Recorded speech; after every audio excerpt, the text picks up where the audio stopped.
Abimael Guzmán, cuando estaba ya preso, publicó un libro. Yo defendí la publicación de ese libro. Es diferente cuando tú publicas una indicación o una instrucción para cometer un acto terrorista. Me arrepiento de no haber ido más sábados que él pedía reunirnos, pero a veces yo no podía y me arrepiento en el alma. Yo no sabía que él estaba enfermo. Con el caso de Carlos Spa, si me ponen los candidatos que hay, yo elegiría a él. Se hizo la famosa reforma agraria, que fue un robo a la gente que tenía tierras y que se les pagó en bonos, que eran unos papeles que nunca nadie pudo cobrar nada. Y Lepage al principio del libro también decía, si usted alguna vez pasa por Nueva York y quiere saber más de esto, vaya a la librería Laissez-Faire, que queda en la calle Mercer Street 205. Me tocó un viaje en el que yo regresaba vía Nueva York y dije, me quedo un día en Nueva York para buscar esto. Y me fui a la dirección. Sí, me fui. Quería comenzar con una pregunta muy interesante. Quisiera conocer cuál es tu postura política para los jóvenes que no lo saben y qué es lo que te llevó a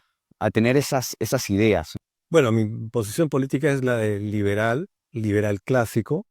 Y lo que me llevó a esa posición, que no fue de un momento a otro, pero que sí me llevó a pensar las cosas y a estudiar y con eso llegué a ciertas lecturas, fue que cuando yo era muy joven, acá había una dictadura militar que imponía sus criterios sobre lo que la gente debía pensar, ¿no? Confiscó los medios de comunicación, ¿no? Encima creó una crisis económica, estatizó empresas que eran muy rentables, muy buenas y las llevó al fracaso. Eh, y entonces, a partir de ahí, comencé a preguntarme por qué funciona esto o por qué no funciona aquello, ¿no? Y eso me llevó a hacer muchas preguntas sobre economía, muchas preguntas sobre historia. Tuve la gran suerte de ser amigo por algunos años de don Jorge Basadre y lo visitaba en su casa los sábados, me acuerdo de la mañana. Me arrepiento de no haber ido más sábados que él pedía reunirnos, pero a veces yo no podía y me arrepiento en el alma. Yo no sabía que él estaba enfermo, pero fue así, ¿no? Y bueno, eso me permitía a mí, con él hablábamos de todo, ¿no? De historia incaica, preincaica, de fútbol, de economía, de estructuralismo, de lingüística, literatura. Era un intelectual maravilloso y generosísimo, ¿no? Para hablar con un chico de, no sé, pues 17, 18 años, ¿no? Todo eso me llevó poco a poco a descubrir a ciertos autores. Me acuerdo que leí un libro que se llamaba Mañana el capitalismo. Mañana el capitalismo, Sí, escrito por... por Henri Lepage, un francés, un periodista francés. Esto en los años, como te digo, fines de los 70. Y ahí él decía que en las academias, en las universidades, en las facultades de economía, sobre todo de Estados Unidos, se estaba produciendo una gran revolución de gente que estaba aportando estudios que rompían un poco los moldes y los esquemas. Y ahí fue que me enteré que había la Escuela de Elección Pública, que había el monetarismo, que había la Escuela de los Derechos de Propiedad, que había la Escuela de Law and Economics, ¿no? Y que había la Escuela de los Austriacos. Y esa primera lectura me abrió así la mente y comencé a buscar los libros que citaban Lepage. Y Lepage al principio del libro también decía, si usted alguna vez pasa por Nueva York y quiere saber más de esto, vaya a la librería Laissez-Faire, que queda en la calle Mercer Street 205. Entonces, un día, un año después, o no sé qué, me tocó un viaje en el que yo regresaba vía Nueva York y dije, me quedo un día en Nueva York para buscar esto. Y me fui a la dirección. sí, me fui y me compré un montón de libros de Mises, de Hayek y de varios otros autores y los traje acá y los empecé a leer, incluso empecé a traducir para entender mejor. Y esa fue mi primera formación, ¿no? Y bueno, ya que me comentas justamente en la etapa de la dictadura militar es donde nace este acercamiento hacia las ideas de la libertad, eh, ¿qué nos puedes comentar a los jóvenes como nosotros que muchas veces no hemos vivido esa etapa, pero siempre tenemos como especies de fantasmas, medias verdades Sí. respecto a la figura de Velasco y de sus acciones políticas? ¿Cómo realmente se vivía esa época y qué condiciones tenía, qué características tenía? Era una época muy oscura, en el sentido de que todo se vendía abajo y todo se hacía con el pretexto de lo popular, ¿no? había, por ejemplo, una entidad que se llamaba Sinamos. Y el Sinamos no era sino un sistema de estatizó muchas empresas privadas. Se hizo la famosa reforma agraria, que fue un robo a la gente que tenía tierras y que se les pagó en bonos, que eran unos papeles que nunca nadie pudo cobrar nada, con el pretexto de que los terratenientes eran Explotadores. malvados, explotadores y tal. En vez de arreglar eso con procesos judiciales, en vez de arreglar eso con instituciones firmes, simplemente recurrieron al robo, ¿no? Y eso fue la esencia de la reforma agraria que tanto hablan, ¿no? Que tanto se jactan muchos como un fenómeno exitoso, ¿no? Sí, no fue exitoso porque ahí están las cifras de la producción. La producción se vino abajo, éramos exportadores de azúcar, por ejemplo, y se vino abajo, ¿no? Por ejemplo, había muchas iniciativas de centros de experimentación agraria, donde experimentaban con semillas para mejorar las semillas, ¿no? Mejoramiento fitosanitario y todo eso lo destruyeron porque se consumieron las semillas para sembrar.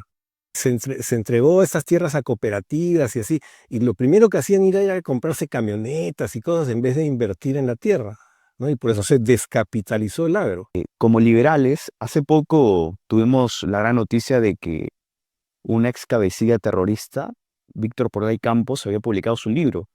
Y no solo eso, sino que se iba a presentar en la Feria del Libro. Y como liberal todos nos generamos la interrogante, creo que importantísima y existencial, ¿no? De cómo deberíamos reaccionar, hasta qué punto somos tolerantes o liberales con las ideas opuestas, que muchas veces se materializan en acciones violentas, ¿no? Ujú. Bueno, mira, te lo voy a contestar con una historia. Abimael Guzmán, cuando estaba ya preso, publicó un libro y yo defendí la publicación de ese libro. Yo creo que las opiniones no son equivalentes a dinamitas. Palabra puede convencer o no convencer, pero eso dependerá de quien reciba esa palabra y quien se deje convencer. Pero no podemos proscribir ideas, si no tendríamos que proscribir pues, a Marx o proscribir a Sorel, ¿no? Y a los que hablaban de la violencia y la conquista del poder por las armas y eso. Y en realidad eso es parte de la literatura y uno lee, compara y saca sus conclusiones, ¿no? Así que a mí me parece clarísimo desde el punto de vista liberal que uno tiene que respetar la libertad de opinión. Es diferente cuando tú publicas una indicación o una instrucción para cometer un acto terrorista. Claro. Eso es diferente, eso no es libertad de O expresión. instigar para hacer un delito, ¿no? Claro, eso es instigación del crimen, ¿no? Es un delito, pero con respecto a las publicaciones, yo creo Y que podría decirse que hasta cierto punto la censura podría ser contraproducente. claro, porque lo hace más interesante. Eso. Claro, lo hace más interesante, más apetecible. Los jóvenes, además, uy, ¿qué habrá? ¿Por qué lo han prohibido? Que no sé qué, y lo buscarán por otro lado, ¿no? Eso creo que es realmente contrario a los principios de la libertad de expresión, ¿no? Sí, algo que en esta parte del mundo se hizo en cierta medida con los libertarios, ¿no? Claro, Son- también nos aplicaron la conspiración del silencio, ¿no? Adentrándonos en la esfera política y próximas elecciones, dentro del entorno liberal siempre salen nombres de posibles candidatos o personas la cual puedan representarnos como candidato presidencial, ¿no? ¿Qué opinas de aquellos liberales que toman como figura, por ejemplo, a Philip Butters o Carlos Spa o esta serie de candidatos, ¿no? Como Rafael López Aliaga? Bueno, yo creo en la libertad de elegir, ¿no? O sea, que cada uno elija su candidato está bien. Pero claro, desde el punto o sea, ni Philip Butters ni López Aliaga es liberal, pues, ¿no? Como te digo, con el caso de Carlos Spa, si me pones los candidatos que hay, yo elegiría a él. Si me pones los candidatos que hay, ¿no es cierto? Ahora, como te digo, pendiente está de conversar con él para saber qué piensa ahora y si es que mantiene los principios que supongo que mantendrá. Y además hay otra cosa, que hay que saber con qué equipos van los candidatos, Eso también. con qué equipos y con qué programa, cuál es su idea de cómo resolver los problemas. O sea, yo no voy a votar por nadie de quien no sepa cómo pretende enfrentar, por ejemplo, el tema de la criminalidad. Entonces tengo que saber primero qué propone. Ah, esto está bien o esto está mal. Entonces voto o no voto, ¿no? Como dices tú, al margen del nombre, ¿no? O sea, el programa, El el programa. programa y el equipo, porque el equipo es el que va a llevar a cabo el programa. Claro, porque muchas veces hemos visto candidatos que están rodeados de asesores, pero pésimos, ¿no? Claro. ¿Cuál sería tu opinión referente a la figura de Philip Butters, por ejemplo? Bueno, no tiene nada que ver con el liberalismo, ¿no? Es una persona inteligente que ha sabido captar un cierto descontento de una parte de la población, pero que creo que tiene la dificultad justamente que su posición no le va a permitir ampliar el espectro de los votantes, ¿no? Pero bueno, le deseo suerte, por supuesto. Y ya para finalizar, una breve reflexión entre el liberalismo de antaño, eh, que repercute a su generación, y en el liberalismo de hoy. Claro, es que ahora hay medios que nos permiten alcanzar mucho más lejos, ¿no? Y hay más material educativo, más publicaciones y eso, ¿no? Pero eso, digamos, no es la parte que nos garantice liberales sólidos, ¿no? Porque ahora todo el mundo se dice liberal, o mucha También. gente se dice liberal y en realidad no son, pues, ¿no? Entonces, yo por eso siempre favorezco los trabajos de capacitación o divulgación por grupos chicos, ¿no? Porque esa es la única manera en que tienes en que van a poder contraargumentar, ¿no? Si alguien tiene una inquietud, una duda, la puede replantear. En cambio, en estos temas masivos, tú no tienes un buen feedback, ¿no? Una buena respuesta retroalimentada, ¿no? Y no sabes lo que tú dijiste cómo se interpretó, Claro que sí. ¿no? Porque todos tenemos decodificadores distintos, ¿no? Entonces, la mejor garantía es hacer trabajos de grupos chicos, ¿no?